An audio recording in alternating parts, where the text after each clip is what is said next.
Nosotros vamos a presentar a continuación el análisis de movilidad de Manizales.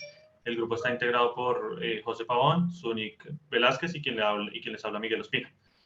Un poco el contenido de la presentación es el siguiente. En primer lugar, vamos a realizar una evaluación de las alternativas que teníamos dentro de nuestro plan. En segundo lugar, haremos la priorización de proyectos y las políticas necesarias para la implementación del mismo. En tercer lugar, definiremos los costos. En cuarto lugar, hablaremos de la financiación del plan. Y en quinto lugar, daremos conclusión a la presentación con una evaluación integral del plan. Lo primero, entonces, realizar la evaluación de las alternativas. Para esto es importante entender que se hizo a partir de un modelo de transporte con el cual se pretendía analizar diferentes opciones de proyectos y determinar cuál es la más adecuada en función de unos criterios variables de medición. Para eso, pues, se definieron como 5 etapas. La primera era como identificar todas esas alternativas a partir de recopilación de datos y de proyectos que ya se hayan pensado para la ciudad o propuestas propias del equipo. La segunda es una definición de criterios de evaluación. La tercera es la recopilación de datos para la implementación de estas alternativas. La cuarta es la construcción de los escenarios en el modelo de transporte para la implementación de estas alternativas. Y como quinto, la obtención y evaluación de resultados. Siguiente, por favor. Entonces, los criterios de evaluación y los resultados que tuvimos en cuenta luego de toda la búsqueda de alternativas y eso, fue el primer criterio, la reducción de la distancia media de viaje. Aquí es importante aclarar que es un proceso iterativo por el cual probamos diferentes proyectos y vemos cuál es el que mejor impacto tiene en cuanto al criterio en el análisis. En este caso tenemos una reducción de viajes del 0.02% respecto a la condición base. Esto siempre va para el 2035. En la siguiente podemos ver el siguiente criterio, que es la reducción del tiempo medio de viaje. En este caso sí tenemos un cambio significativo, pues aumentamos la velocidad en general en la red, pasando a tener una disminución del 15.38% respecto a la condición de calibración. En la siguiente vemos el incremento en los abordajes y las transferencias, de los cuales pues lo que buscábamos era hacer un sistema mucho más completo, con mayor cobertura y alcance y con rutas más cortas que permitieran a los usuarios pasar menos tiempo en el sistema. Alcanzamos y obtuvimos un 23.46% adicional de abordajes respecto a la condición base. En el siguiente tenemos el incremento de la distancia de caminata. Esto es muy importante aclarar que se propendió por aumentar la distancia de caminata sin aumentar la distancia media del viaje. En nuestras alternativas al final convergimos en un 32% más de caminata a la condición actual, disminuyendo un 1% la distancia media de la misma. Por último, buscábamos optimizar los tiempos en transporte público. Para eso, pues, atacamos las diferentes etapas del viaje, el tiempo total de viaje, el tiempo a bordo, el tiempo de caminata y el tiempo de espera. Y logramos una reducción del 8.6% del tiempo total distribuido entre las diferentes etapas. Ok, para la priorización de proyectos y políticas, lo tomamos en las 3 instancias de estudio, 2025, 30 y 35. Primero, para el año 2025, los 3 proyectos a priorizar de mayor importancia es el macroproyecto San José, seguido del mejoramiento de la avenida Kevin Ángel y por último un plan de renovación urbana. En las políticas tenemos 6 políticas principales que abarcan la planificación urbana, en la cual debemos crear políticas que nos permitan realizar o crear zonas residenciales, espacios domésticos, comerciales, áreas verdes y de infraestructura vial. El desarrollo sostenible crea la creación de políticas para promover un desarrollo amigable con el medio ambiente, siempre teniendo como principio la eficiencia energética. La inclusión social, diseñar políticas que nos permitan incluir a la ciudadanía, más que todo para el proyecto San José, ya que pues ellos son los principales beneficiarios de este. Políticas de movilidad, medio ambiente y de participación ciudadana. Para el 2030 tenemos 3 proyectos clave, los cuales son la conexión entre la vía Santander y la vía Panamericana, los cuales pues actualmente estas vías ya tienen un sobreflujo de vehículos.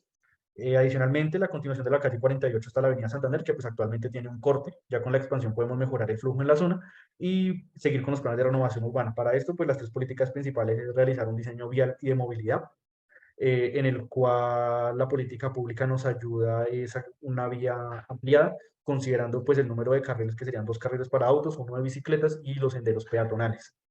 Adicionalmente, una política de seguridad vial que garantice pues el correcto uso para peatones y para ciclistas. Y por último, un monitoreo y evaluación que nos permita establecer mecanismos para medir el impacto de estas. Por último, para el año 2035, se continúa con la construcción de la carrera 28 y como gran proyecto a priorizar, terminar las fases del cable aéreo de la ciudad, pues que nos va a permitir un mayor flujo de pasajeros, como se decía anteriormente, de un aproximado de 12.000 pasajeros hora sentido en la hora de máxima demanda. Para esto, pues se tienen que crear políticas de accesibilidad y equidad, de sostenibilidad ambiental, igualmente participación ciudadana y como principal marco legal y regulatorio para abordar aspectos de seguridad y estándares de construcción, como de construcción, además del mantenimiento, tarifas y requisitos de operación de este.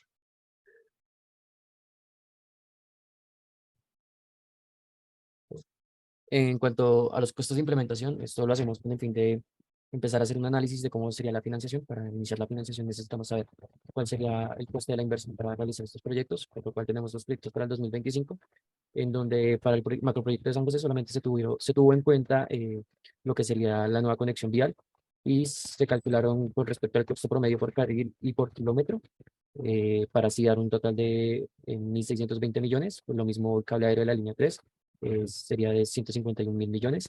Y por último, el mejoramiento de la avenida Kevin Ángel, como lo dice la imagen, tipo de intervención sería de mantenimiento y no de construcción, teniendo así un total de 1.795 millones. Este cable aéreo de la línea 3 contará con tres estaciones, como aquí lo podemos ver, que estarían conformados por la estación Santander, que también se conoce como el cable, la estación Universidades, la estación Fátima y por último conectando con la estación existente de Cámbulos. Para el 2030 tenemos los proyectos de la conexión de la Panamericana con Santander, de la misma manera, el total de kilómetros, qué tipo de intervenciones, el número de carriles y así el costo total asociado. Asimismo, la conexión en la calle 48 con la avenida Santander, total de kilómetros, el número de carriles de la vía, dando un costo total de 2.160 millones. Y por último, para el 2035, que es donde culmina el plan de movilidad, en donde tendríamos la completa conexión de las líneas de cable aéreo, entonces también tendríamos la construcción de la carrera 28, lo mismo con un costo de promedio que kilómetro por carril, el número de carriles, el total de kilómetros, qué tipo de intervenciones y el costo total por 1.080 millones. Y el cable aéreo de la línea 4 contará con un total de 4 estaciones que están distribuidas de la siguiente manera. Serían la estación Bosques del Norte, la estación Solferino, estación del Río, estación Neira, finalmente conectando con la estación existente de Fundadores.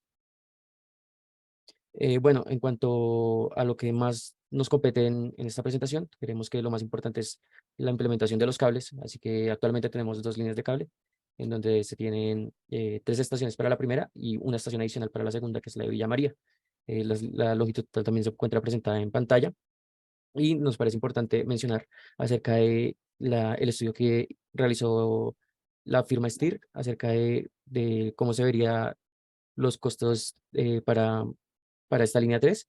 Esto se hizo proyectado desde el año 2017, donde se ve que realizan un análisis teniendo en cuenta los ahorros que se realizan en tiempo, la reducción de la accidentabilidad, la reducción de contaminación y los precios del suelo. También así el CAPEX y el valor de operación.